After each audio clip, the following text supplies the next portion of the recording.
자, 여러분들 중국회계 강좌야. 중국회계는 일반적인 회계 처리 문제를 대상으로 하는데 지금 내가 쓴 이 책 자체의 구성이 이렇게 중국회계 1, 중국회계 2 이렇게 돼 있어. 그래서 1장부터 3장까지는 회계 이론을 쭉 설명을 했고 4장부터 10장까지는 자산부채. 그리고 이제 2로 와서 11장부터 16장까지 자산부채 했으니까 자본, 수익, 비용 이렇게 공부를 했고 그다음에 17, 18에서는 우리가 자산부채, 자본, 수익, 비용 공부한 뒤에 지금 재무제표 작성을 할 때 한 주당 이익이 얼마냐 하는 거를 표시를 해줘야 돼.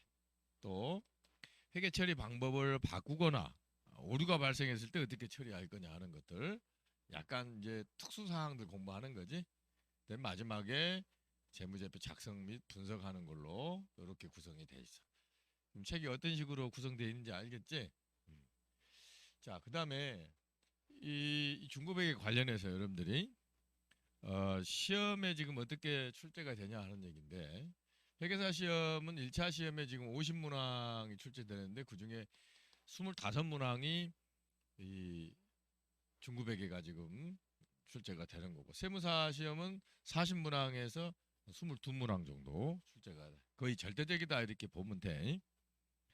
그다음에 이제 문제 자체가 이론 문제가 있고 계산 문제가 있는데 이 중고백의 경우에 이론 문제는 크게 중요성이 없어. 왜 그러냐면 계산 문제를 많이 푸는 과정에서 자연스럽게 이론이 터득이 돼.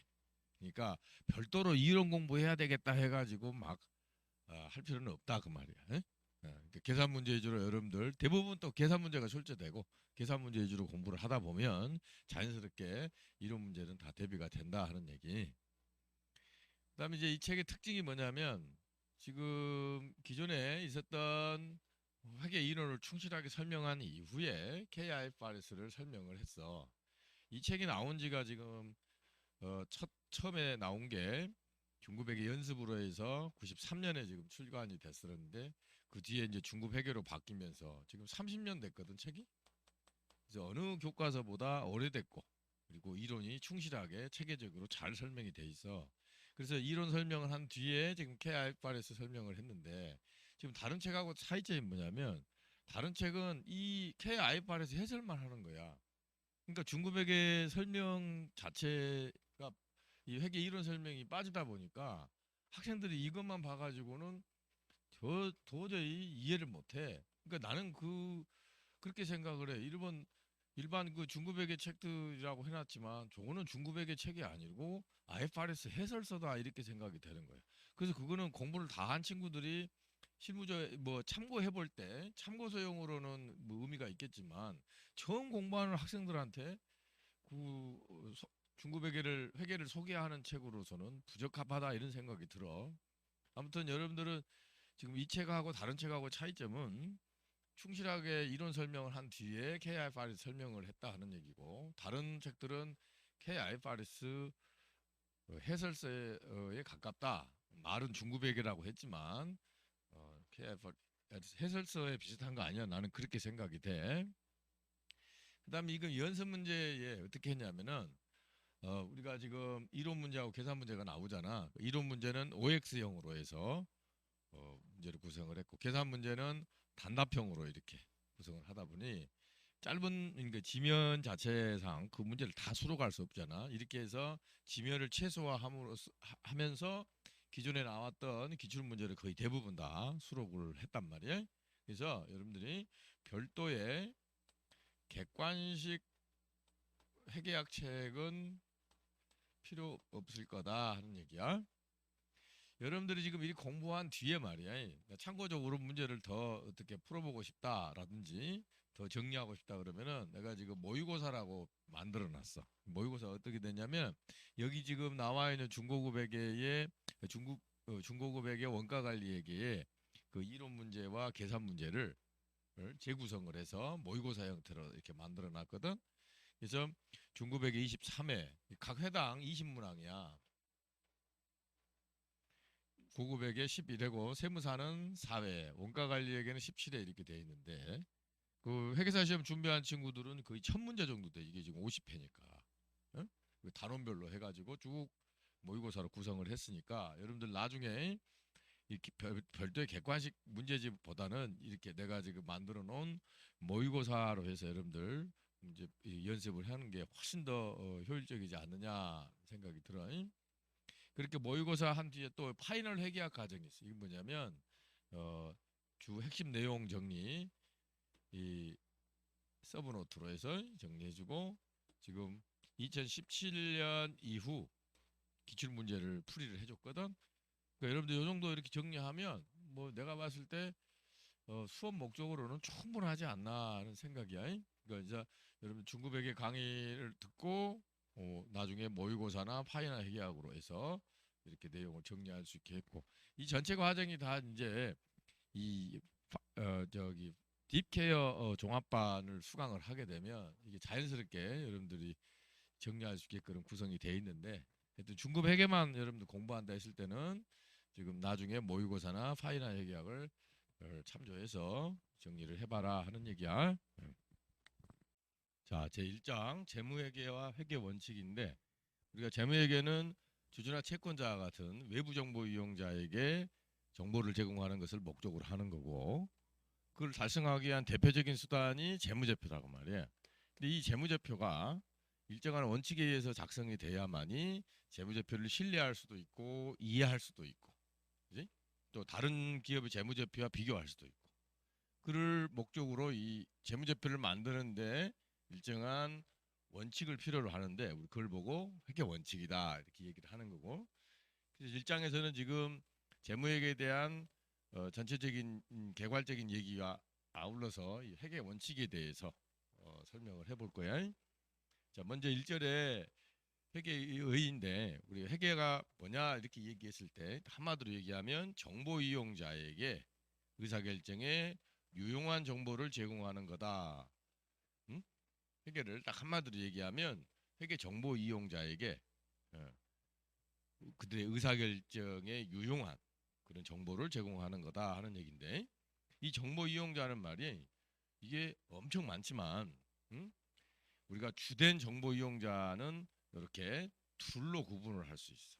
기업 내부에서 기업에 관한 의사결정을 하는 사람 우리 대표적으로 경영진 이렇게 얘기하지 이걸 뭐 이사회까지 이렇게 확장시킬 수도 있는데 그냥 경영진이라고 그러면 이사회가 다 포함이 되는 거니까 외부 정보 이용자다 이렇게 얘기하면 주주나 채권자를 얘기를 하는 거고 그지? 예. 이 외에도 말이야 뭐 고객이라든지 일반 대중 또 정부 뭐 감독 당국 그지? 뭐 시민 단체 많이 있지만은 주된 정보 이용자는 경영진과 주주나 채권자다 이렇게 생각을 하면 돼. 응? 그래서 이 사람들의 의사결정에 유용한 정보를 제공하는 것을 우리가 회계다 이렇게 얘기를 하는 거고. 자 그러면 회계가 이렇게 이 기업에 관련된 정보 이용자들에게 정보를 제공을 함으로써 어떤 기능을 수행하느냐 어떤 사회적 역할을 담당하느냐 이거는 사회적 역할이라는 거는 기능이다 이렇게 생각해도 돼. 세 가지로 얘기할 수 있는데 첫 번째가 희소한 경제적 자원의 효율적 배분이다. 이게 무슨 얘기냐면 우리 경제적 자원은 무한하지가 않아. 그지? 그걸 이제 희소하다 이렇게 얘기하단 말이에요. 그러니까 가능한 한 이 희소한 경제적 자원을 효율적으로 사용을 해야 돼. 그러려면 어떻게 되느냐? 생산성이 높은 기업에 투자가 돼야 되고 또 그 투자된 금액 자체도 생산성이 높게끔 응? 생산성이 높게끔 활용을 해야 되겠지. 그러려면 뭐가 필요하느냐? 회계 정보가 필요하는 거예요. 다시 얘기하면 봐. 주주나 채권자들이 기업에 투자를 할 때 생산성이 높은 기업에 투자하는 게 훨씬 효율적일 거야. 그지? 그러려면은 각 기업들에 관한 정보가 필요가 되지. 또 마찬가지 기업에 투자한 자본 자체도 경영자가 훨씬 생산성이 높게끔 투자를 하려면 이 기업에 관련된 자료들을 많이 가지고 있어야 돼. 그래서 그렇게 이 주주나 채권자 경영진에게 이렇게 회계 정보를 제공하게 되면 그렇지 않을 때하고 비교했을 때 희소한 경제적 자원이 효율적으로 배분되게끔 도움을 준다 이런 얘기야. 그다음 또 주주나 채권자들이 경영자에게 지금 돈을 맡겼잖아, 그지? 투자를 했단 말이야. 그러면 경영진이 얼마만큼 잘 효율적으로 이 돈을 활용을 했는지 그 결과 보고를 하는 거야. 그지? 재무제표를 통해서 주주나 채권자들로부터 위탁받은 자산을 얼마만큼 잘 활용했는지 결과 보고를 한다는 얘기. 그 결과 보고의 수단이 바로 이 재무제표고 그게 바로 회계 정보다 이런 얘기고. 또 임금 협상을 할 때 회사가 얼마만큼 벌었는지 알아야 협상을 할 거 아니야, 그지? 마찬가지 이거 회계상 얼마만큼의 이익이 나왔는지 그걸 기초로 해서 세금을 또 내야 되는 거니까 또 공공요금이나 공기업 같은 경우에 공공요금 책정하는 기본 자료로 활용할 수가 있는 거고. 그래서 이렇게 이 회계 정보는 이 다양하게 사용 활용이 된다 이렇게 생각을 하면 돼. 자, 그다음에 이제 이 회계 자체를 이 정보 이용자에 따라서 크게 둘로 구분을 해. 그래서 이 재무회계는 주주나 채권자 같은 외부 정보 이용자 의사결정에 유용한 정보를 제공하는 거고, 관리회계는 경영자와 같이 기업 내부에서 의사결정하는 사람들에게 정보를 제공하는 것을 목적으로 하는 거고, 이 재무회계를 이게 외부 정보 이용자 같은 불특정 다수인을 위한 거기 때문에 일반 목적 제보 보고다 이렇게도 표현을 하는 거야. 그리고 대표적으로 재무제표를 통해서 기업에 관련된 정보를 이 외부 정보 이용자에게 제공을 하는 거고, 그지? 예. 그래서 이게 이 재무제표는 과거의 기업 경영 활동의 결과를 담고 있기 때문에 과거지향적이다 이렇게 얘기를 하는 거예요. 관리에게는 경영자에게 지금 정보를 제공하는 거니까 특수 목적의 보고서만 있으면 돼. 내부 보고서만. 그리고 관리 이 재무회계 비교해 볼 때는 상대적으로 또 미래지향적인 정보를 담고 있다는 얘기.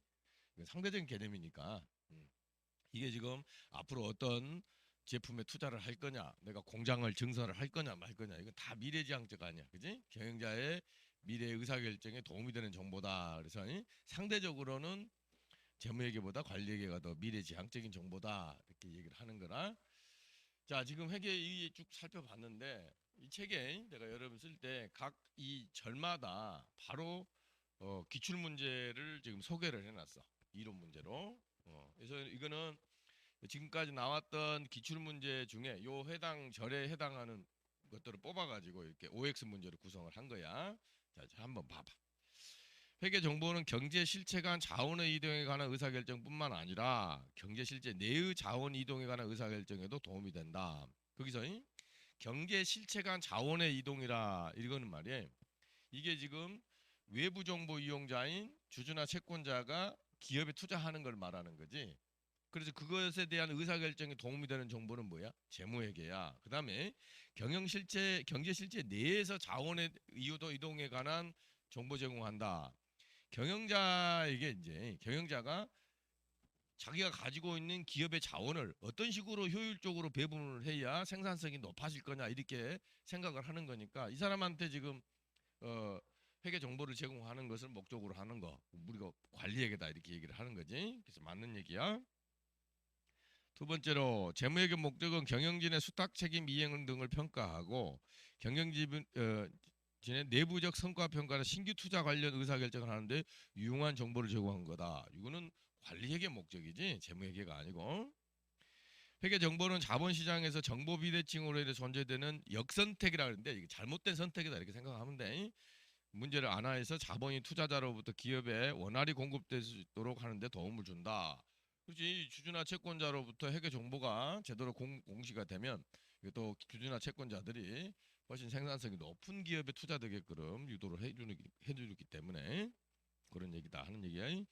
그다음에 또 네 번째로 회계 정보는 자본시장에서 발생할 수 있는 대리인의 기회주의적 행동이나 도덕적 행위라는 문제를 해결하는 데 도움을 준다.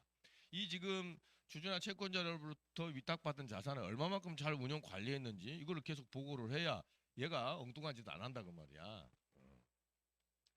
다섯 번째로 회계정보는 자본주의 시장 경제 체제에서 희소한 경제적 자원이 자본시장을 통해 효율적으로 배분하도록 하는데 도움을 준다. 아까 얘기를 한 거랑.